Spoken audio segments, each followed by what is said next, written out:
Welcome to the Kale Leadership Secrets podcast. Today, let's talk with Bobby Harrington, founder of Rubicon COA and author of Lead You.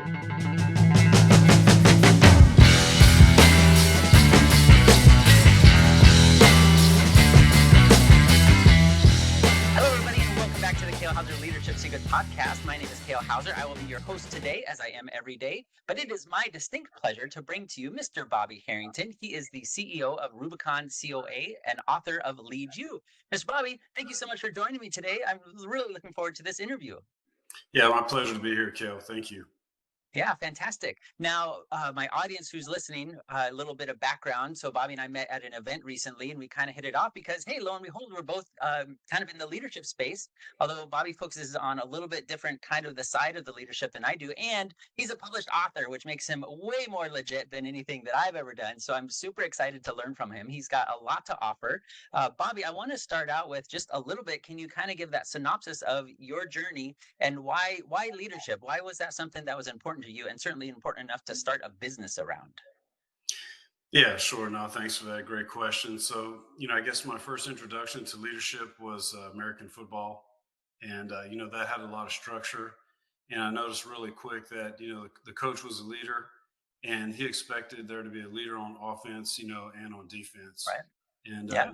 ever since then, I've really, been a student of leadership and taken a liking to self leadership, people leadership and leading through change. Right. Right. And now I'm assuming it was that as a younger man in high school. Is this Pee Wee or is this college? Is this later? Like when was that? Yeah, so I played Pee Wee. I started playing football at age Okay. 7. Played through high Nice. school and was a football captain, and that's really when I learned about leadership. And I'd looked at Right. when I was in a lower grade, I looked at all the seniors that were football captains before me, and just really looked up to those guys. You kind of know how it is, and when you're a freshman and you're a senior Yeah. football captain, that just seems light years away, and you really look up to those folks. And Perfect.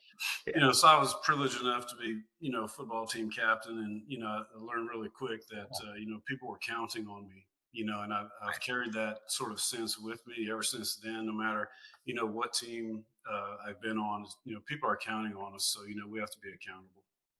That I think that's something that people forget about a lot is the responsibility aspect of things as far as when people are looking to you, when they're looking to you, not only for, the actual tactical direction of what play are we running, but just the overall feel and drive and motivation and vision of the team as a whole. And that absolutely, I'm sure you have found it translates to so many other areas than obviously just a sports team.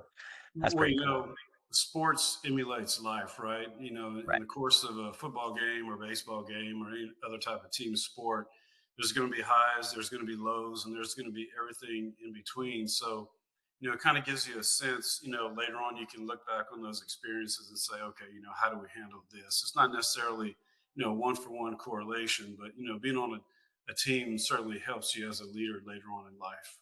Right. Yeah, absolutely. Yeah, I love that. Um, Now, fast forwarding a little bit, you were not a former Marine, but at one point you were in the Marines, right? Once a Marine, always a Marine. Of Talk to us a course. little bit about that journey because you went through some pretty, I don't know, extreme is the right word, but certainly unusual and different parts of that being in desert. Was it Desert Storm, Oh, right? yes. That you were? Desert Storm, Okay. yes.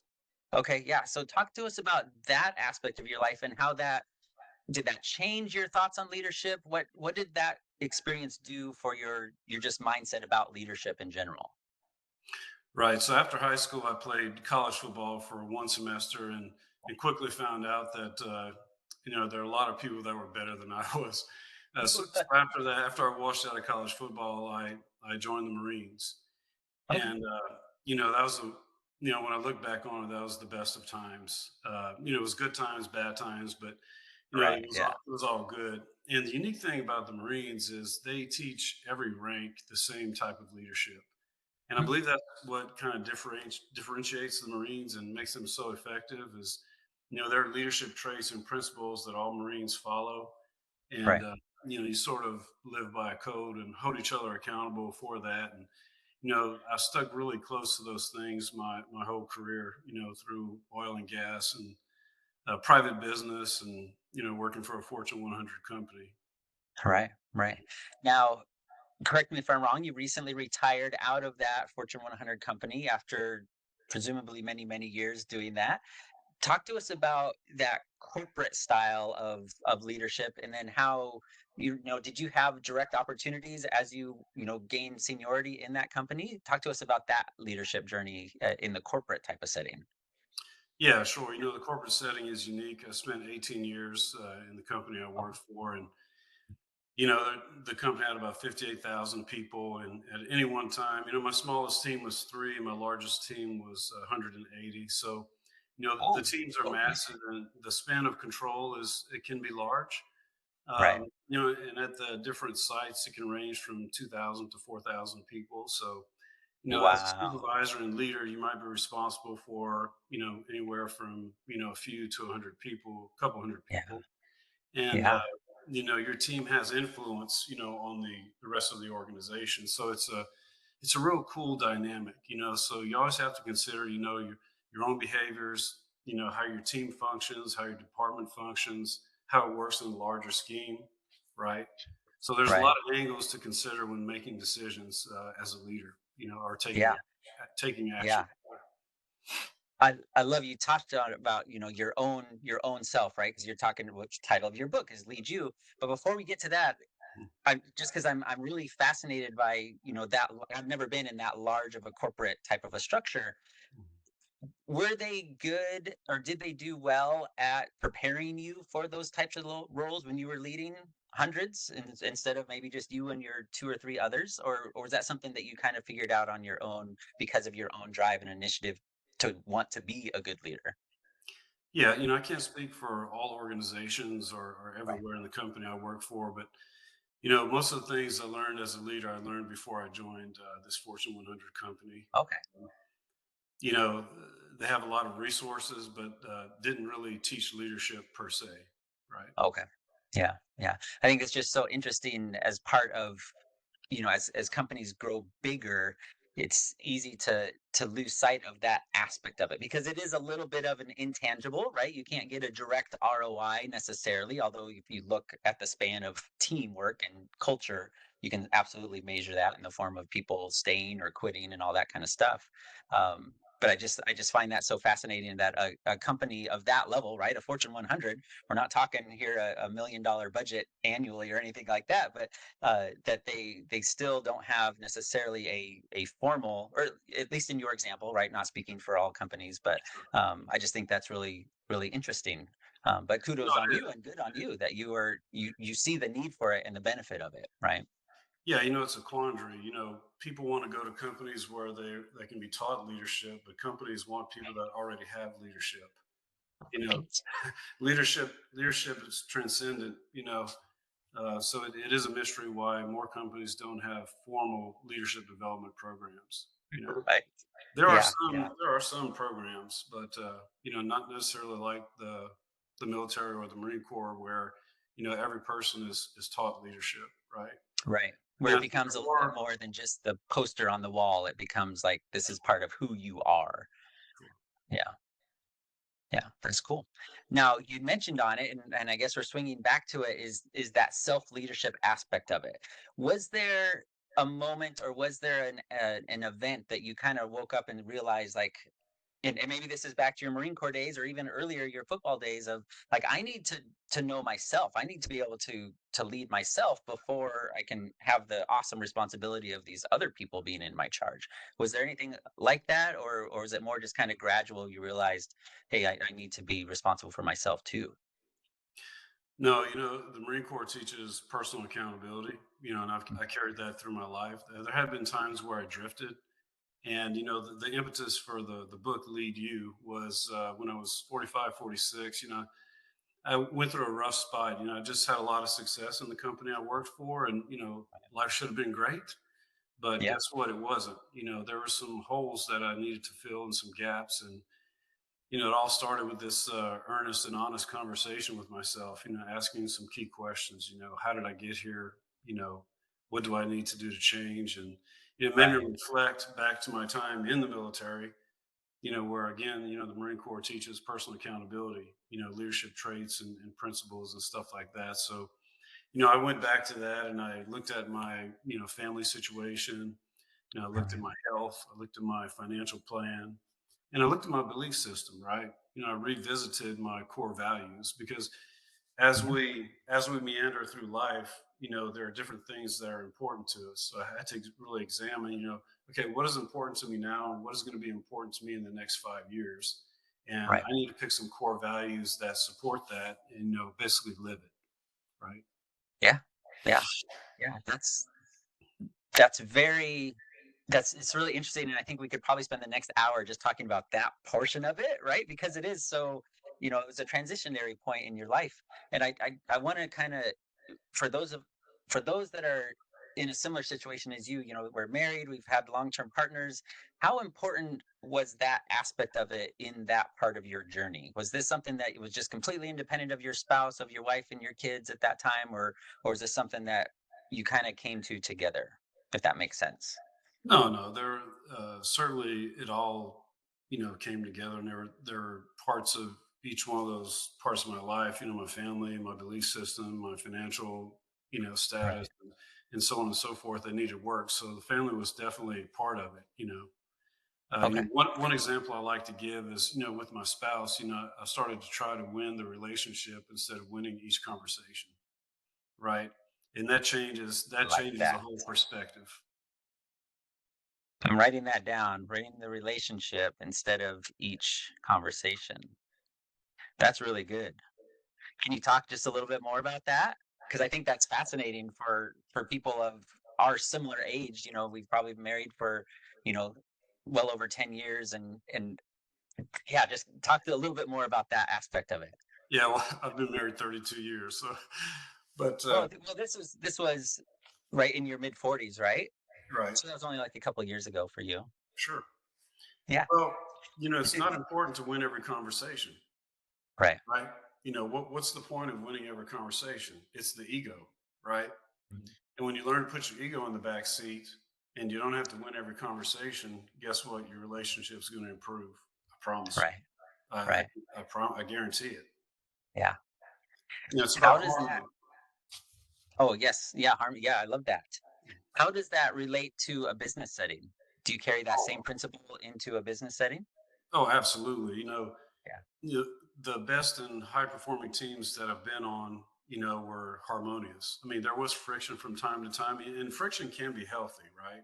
Don't Right. get me wrong, but especially in the business setting, because you know, if one person tries to big boy every conversation, basically people shut down, right? Yeah. It's just like when your subordinates or the people you're privileged to lead stop bringing you problems or stop talking to you. Yeah. There's a problem. You're done. Yeah. Right, you're done. Right. Yeah. So it's kind of the Yeah. same thing there.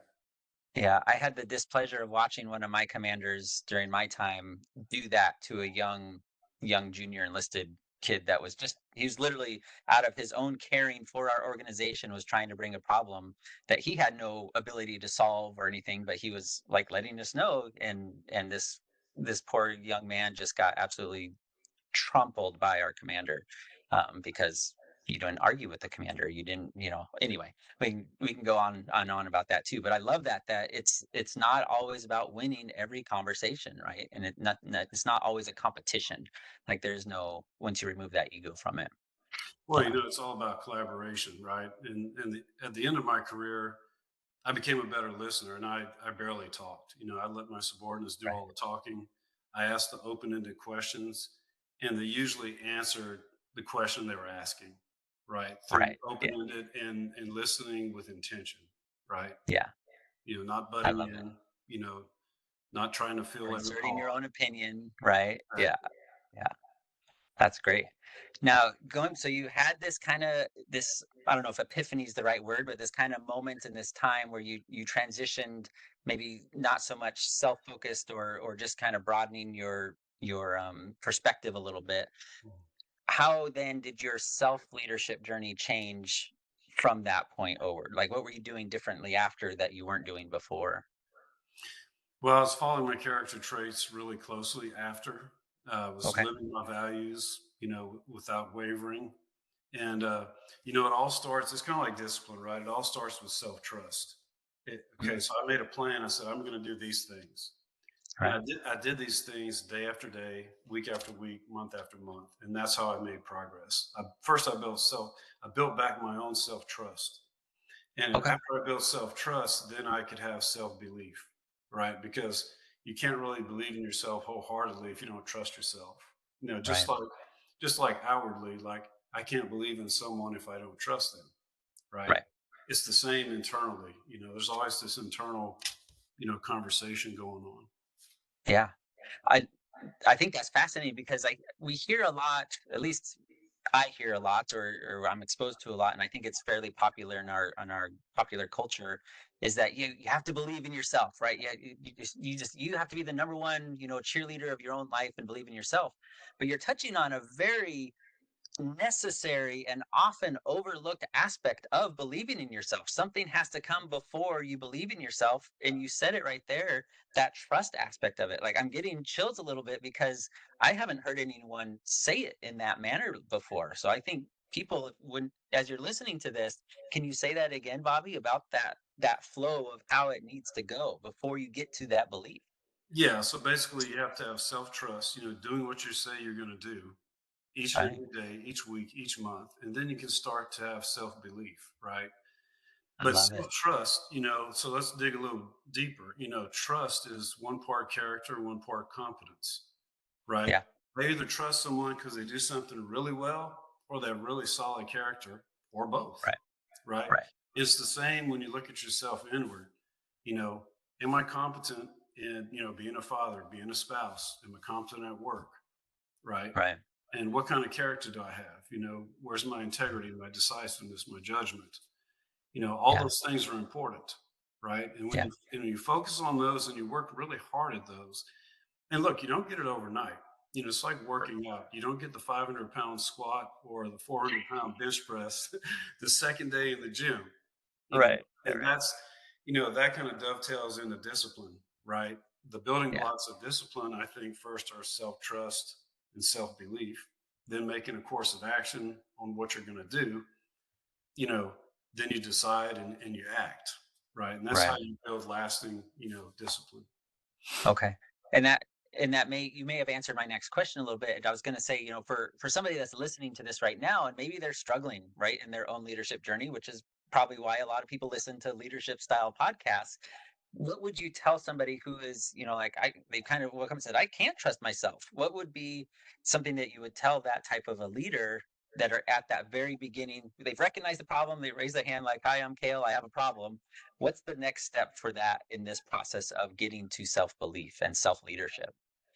So the first thing I would say is the leader's journey is long, right? Mm. And we're all a work in progress, and we all struggle. We have good days, we have bad days. We feel good about ourselves some days, and some days we come out of a meeting or a discussion, we're like, what happened there? You know, Right. what I happened thought that there? was just me. Okay. Yeah. But what I would tell someone who's struggling is to make a plan, make a course of action. Don't hope. Hope is not a course of action. You know, Right. leadership at its core is action, right? So make a plan and say, I'm going to do these three things, right? Whatever it is. And do that for a month straight and Mm. just build from there. Start small. I guess the message is start small. Again, you don't get it in one day. Right. The other thing I would say is, seek some leadership teaching, or training. Find a trusted source, to get the training from someone or some organization, that's reputable and they've been there, right? Never hurts to have a mentor either. You Right. know, I've, Yeah. I've, I've had the privilege of having, over 34 years, one or two good mentors, that really gave me, you know, some wisdom and perspective, things that really stuck with me over time.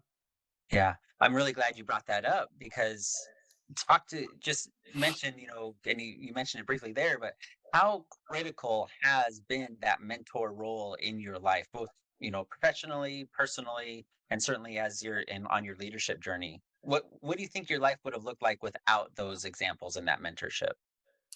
Well, that would have been tough Right. because it's kind of like going back to values. You never sail the sea, without clear direction and tools to get you someplace. Right. Yeah. Leadership is the same thing. If people are never taught leadership, well, you're just kind of flying blind, aren't you? Right. You're hoping you get it right. Right. Leadership is really something that has to be taught. There are folks that are predisposed to be good leaders for sure, but leadership has to be taught. There's many different styles of leadership. You know, Yeah. early in my career, I was probably a little bit more authoritative. Being in football, being in the Marines, Uh-huh. and then I quickly learned that if I wanted to excel and go further, I needed to learn to be a servant leader, and Right. that's kind of how I ended my career as being a servant. And I love to serve people because the better I served people, the better they serve the team, and the better we accomplish the mission. Right. Right. I love it. Yeah.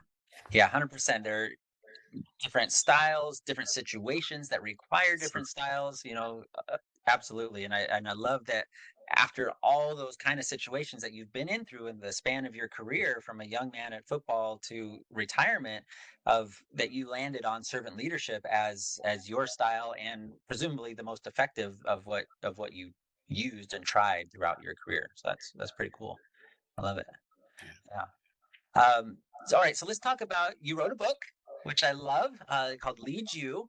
Why, out of the 100,000 different topics about leadership, why lead you? What about this concept of self leadership was so impactful to you that you had to put pen to paper? Well, before we can lead others effectively, we have to lead ourselves, right? Because Right, as leaders, everyone's looking at us. And based on the transformation I had, at 46, or the journey I began, for me to recover from, the drift, right, it was all about self. yeah, It's not looking outward. It's not trying to, get help from all these different entities. It was me having to look inside, having that hard conversation, and leveraging the learnings I had before. Right, I was fortunate. you know I knew what to do, I just wasn't doing it. Drifted. mm, But yeah, that was the impetus. And it's pretty daunting when you look at Amazon. There's over 60,000 titles on leadership. yeah, But I said, you know what, I have something to say, so I'm just, okay, the world's going to get one more opinion on yeah, leadership. So yeah. that's how I got arrived there. I love it. I love it. And now the book launched recently. Is that correct? How recent is this? Yeah, the book launched on March 15th, Okay, just great. about 2 weeks ago. Yeah, a couple weeks ago. Perfect. Perfect. Yeah. And I got my copy of it. And one thing I wanted to, I guess, highlight out of it that I thought was really interesting. You talk about, and I'm going to kind of read them real quick. The 6 questions to answer if you seek to lead yourself in the most effective way possible. So one, you say, and these are questions for those that you're listening to ask yourself, like, what values are non-negotiable no matter the circumstances? Two, do you have the grit to make disliked decisions? I love that question. Number three, are you willing to embrace self awareness and the demands of self leadership? Number four, are you willing to take accountability for your actions and decisions? That's a little bit of a gut check right there. And number five, are you willing to struggle for self improvement? And then finally, number six, are you willing to build and protect trust within yourself and others? First of all, I got to say, these questions, holy smokes, if you can go through these questions and answer them honestly and show not only where you are doing well, where you've got it figured out, quote unquote, but to show where you need improvement and where you can supplement yourself with, whether it be mentors or training of some sort. uh Man, Bobby, those are powerful questions. How, like, why those questions? What about it of that sticks out to you? Well, leadership is a privilege, and leadership is heavy. When you're leading massive teams, if you don't wake up every day and ask yourself those questions and get Mm, honest with yourself, yeah, and give yourself feedback. Feedback is a gift, whether it comes from right, outside or you giving yourself feedback, or what have you. yeah, If you're really honest with yourself, you need to know where to improve. And every day you wake up, if you're privileged to lead, it doesn't matter if it's 2 people or 200 or 2,000. You know, you need to get acquainted with those questions, right, right? right. Yeah, those are great, man. And I would highly encourage you. would it be okay with you if I put those questions in the description so people have those to kind of go through, if that's all right with you? Absolutely. Sure. Yeah, because I think Absolutely. they are so powerful if you can look at those with honest eyes and honest intention about your own leadership journey, and it's an absolute game Sure. changer for those listening. So thank you for that.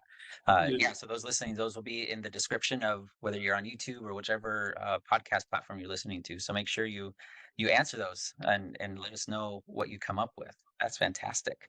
Um, all right, so I always ask all my guests their interpretation, and I think I'm really curious to hear your answer because you've been in those in both roles throughout your career.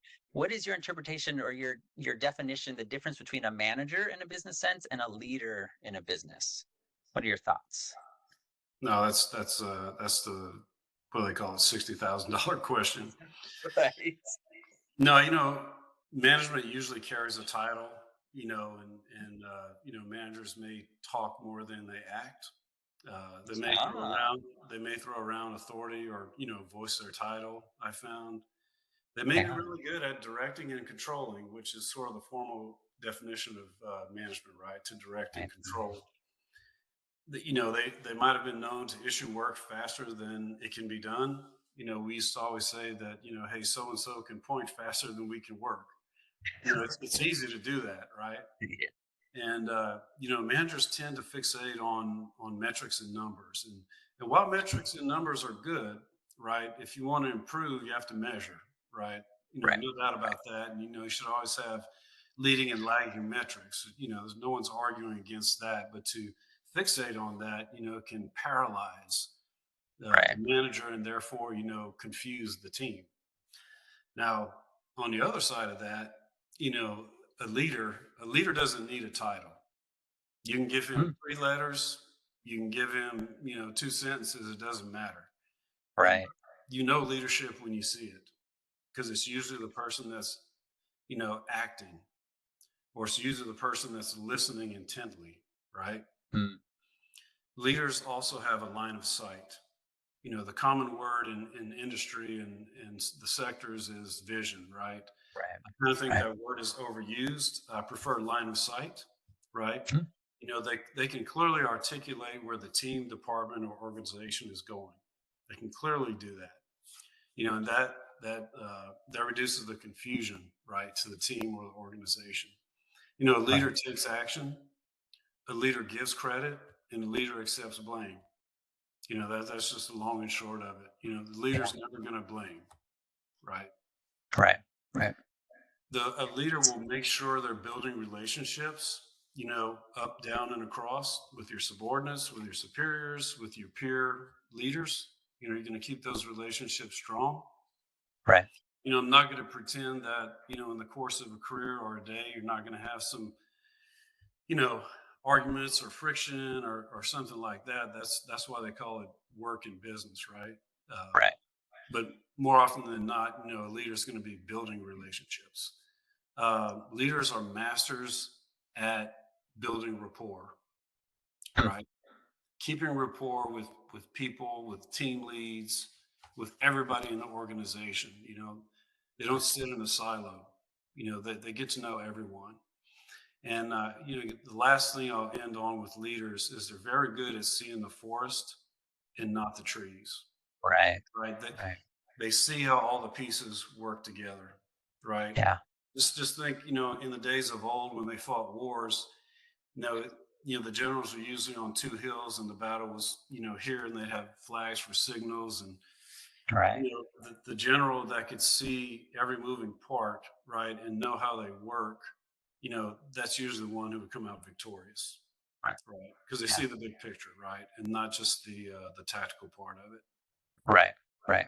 They're And steeped their ability, in yeah, strategy. their ability. Yeah, sorry, go ahead. No, I was going to say they're steeped in strategy, right? Right. Yeah, Yeah, the big picture. Yeah.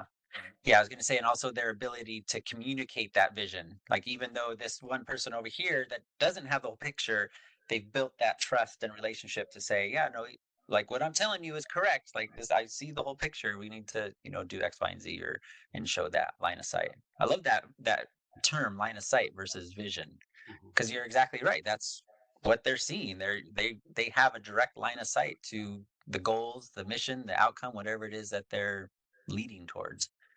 Yeah. That's cool. That's a great definition. I love that. Um, Now I know people that are listening to this, they're going, "Man, this guy really knows what he's talking about," and maybe they're in that position where they need that mentorship, they need that training. Talk to us about Rubicon COA. What is it? What kind of programs do you offer? What is it that Rubicon COA does for people? Sure. So, the full name of the company is Rubicon Course of Action. Hmm. We offer leadership development, skills development, and adventure. And we do that through numerous programs. One is our immersive leadership events. We have a 2 day, a 4 day, and even a 6 day executive type retreat that we offer. Cool. We have a Stronger You coaching program where we teach lessons in leadership. And we Okay. also do business to business teaching and training. Great. Yeah, that's great. Now, are these on-demand leadership type of courses, or is this something that, they come you hold, a couple times a year and people come? Right. So they're basically on demand. Our Okay. schedule will be coming out, next week. We will have Oh, some 4 day events planned. The 2 day events will be on demand depending on the density of our right, class and the coaching program. Yeah. right, right. Cool. And where is the best place for somebody to go to learn about Rubicon COA and your events? Sure. They can go to the website. It's therubiconcoa.com. Okay. TheRubiconCoA.com. Okay, perfect. And there will be links for these websites and Bobby's contact information in the description. And speaking of which, what is the best way for people to get into your world if they want to learn more about you, if they want to follow you? What social media platforms are you on? Or are they best to email you or call you? What's the best? Yeah, sure. I'm on LinkedIn. I'm on Facebook. I'm on Instagram and Twitter. Okay, perfect. Almost all of them. Sure. That's good, good. And links to Mr. Bobby's social medias will be in the description as well. So make sure you are giving him a follow and staying abreast of all the amazing things that he's got going on. Mr. Bobby, this has been amazing. You have got some really interesting and valuable insights. And I hope people, man, go back and re-listen to this interview, people, because Bobby dropped some absolute gold, especially talking about that waking up and leading yourself and going through that process to where you get to self-belief. For me, that was the absolute game changer for me in understanding that process. So thank you so much, Bobby, for being willing to be on the show. Yeah, no, I appreciate it, and I guess I'll leave everybody with my experience is one of thousands of people who've been through the leader's journey, but Right. I've had the privilege to lead through sports, the military, private business, and a Fortune 100 company for 34 years. So I've been there, and I've always been steeped in the work or at the work face and operations. Right. So seeing leadership firsthand, right? I haven't sat in the headquarters or anything like that. So, I really hope people, take that to heart. Yeah, yeah, I love it. And I think your genuine desire to serve people and help them on their journey absolutely comes through in how you talk, what you talk about, and just the flow of your belief system and your values. So that's amazing. I love that what you're doing. It's absolutely needed in our culture today. So keep going. Yeah, So thank you so much. The single mission is to improve others and to yeah, build better leaders, right? Because yeah, you're right. There's a crisis of leadership, yeah. across all sectors, in the world. So, I'm for any program, that wants to develop people into better leaders, and our doors are open for business. So thank you. Right.